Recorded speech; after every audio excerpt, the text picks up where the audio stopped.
Hello everyone. NICL का जो अभी असिस्टेंट का नोटिफिकेशन है उसके रिगार्डिंग एक अपडेट है। ईडब्ल्यूएस का काफ़ी लोग कंफ्यूज्ड में हैं। ये देख सकते हैं यहाँ पर जो लिखा है कि आपको EWS income and asset certificate for financial year 2023-24 को आपका होना चाहिए। इसमें काफ़ी कमेंट्स आ रहे थे कि मैम अभी जो लास्ट ईयर का था 24 और 25 का है फाइनेंशियल ईयर का ईडब्ल्यूएस का सर्टिफिकेट, तो यहाँ पे 23 या 24 का क्यों पूछा गया है। सो आई एग्जैक्टली डोंट नो कि यहाँ पे क्यों 23-24 ईयर किया गया है।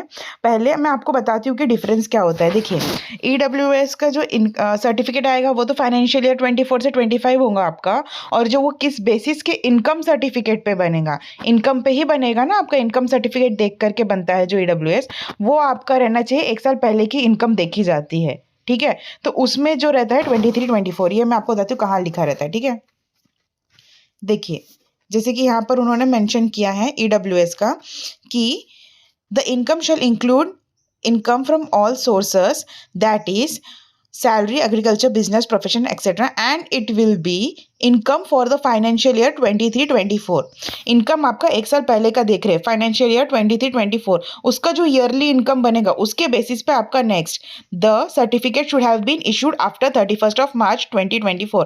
आप लोग यहाँ पे देख सकते हो कि यहाँ पे क्लियरली मेंशन है कि आपका जो इनकम सर्टिफिकेट है वो आपका 31 मार्च 2024 के बाद आएगा, तो जो कि आएगा आपका फाइनेंशियल ईयर 24-25 वाला। अब उन्होंने वहाँ पे क्यों ऐसा मेंशन करे इंस्ट्रक्शन शीट में, आई डोंट नो, बट ये जो स्क्रीनशॉट है ये है उनका ओरिजिनल नोटिफिकेशन का स्क्रीनशॉट है, इसलिए मैं आप लोग को बता रही हूँ। यहाँ पर है 31 मार्च के बाद का जो भी आपके पास सर्टिफिकेट है आपको वो कैरी करना है।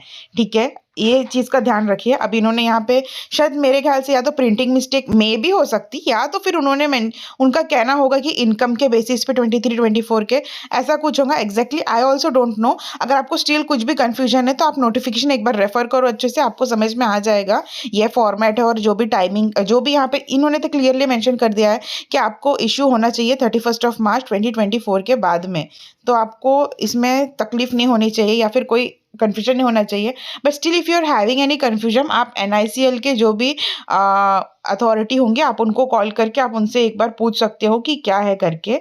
यहाँ पे जो था मेंशन मैंने आपको बता दी हूँ। कुछ लोग हैं जो मुझे रॉन्ग कमेंट्स भी कर रहे थे कि आता नहीं है कुछ, सिर्फ रीड कर देते हो, कुछ बताते नहीं हो। तो मैं आपको लोग को बस इतना ही कहना चाहती हूँ कि मैं ज़्यादातर वही वीडियोज़ बनाती हूँ जो मेरे एग्ज़ाम्स या तो क्लियर है, या तो मैं जो दे रही हूँ जिसके बारे में मुझे अच्छे से पता है या मुझे रेलिवेंट लग रहा उस पर, ये मुझे इसके बारे में अच्छे से पता है। बट मेरा एनआईसीएल का एग्ज़ाम नहीं है तो मैं नहीं बनाने वाली थी इस पर कोई भी अपडेट, लेकिन मुझे काफ़ी लोग के मैसेजेस आए कि मैम आपने लास्ट ईयर एनआईसीएल का एलपीटी दिया था तो आपको आइडिया होगा हर चीज़ का, इसलिए मैं आपसे सारी चीज़ें इन्फॉर्मेशन शेयर कर रही हूँ। और यूट्यूब पे कोई और है भी नहीं जो बता रहा है कि हाँ क्या क्या होता है, इसलिए मुझे लगा कि मुझे आप लोग की हेल्प करनी चाहिए बीइंग एक्सपीरियंस और समथिंग एल्डर पर्सन, तो मैं इसलिए आपको हेल्प कर रही थी। बाकी अगर आप लोग को लगता है कि ये वीडियोस इररेलेवेंट है, आपको इससे कुछ यूज़फुल नहीं हो रहा, तो ये भी मुझे अब ये इस वीडियो के तो कमेंट में कर दीजिएगा, तो मैं फिर ये टॉपिक जो है एनआईसीएल असिस्टेंट के ऊपर कोई भी वीडियो नहीं अपलोड करूँगी।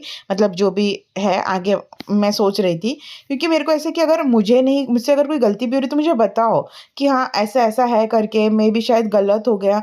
पोलाइटली जब मैं आप लोग से कन्वे कर रही हूँ मैसेजेस, तो आपने भी मुझे पोलाइटली कन्वे करो तो थोड़ा अच्छा लगता है कि हाँ अगर आपको कन्फ्यूजन है तो मैं खुद अभी जैसे एक जन ने मुझे कन्फ्यूजन था, उन्होंने बताया कि ऐसा ऐसा है, तो मैंने खुद जा करके पूरा नोटिफिकेशन पढ़ी है ना। मैं भी एक एस्पिरेंट हूँ, मुझे पूरा नोटिफिकेशन पढ़ करके फिर मैं कुछ भी अपलोड करती हूँ। ऐसी रैंडमली नहीं जानकारी है तो क्यों किसी को गलत राह पे मैं लेकर के जाऊँगी, मुझे भी तो इतना समझ है। तो अगर आप लोग को लगता है कि यूज़फुल है तो ठीक है, नहीं है तो मुझे ये भी बता दीजिए। So I will be stop making on this topic further videos. इतना ही मुझे बस इस वीडियो में कहना है।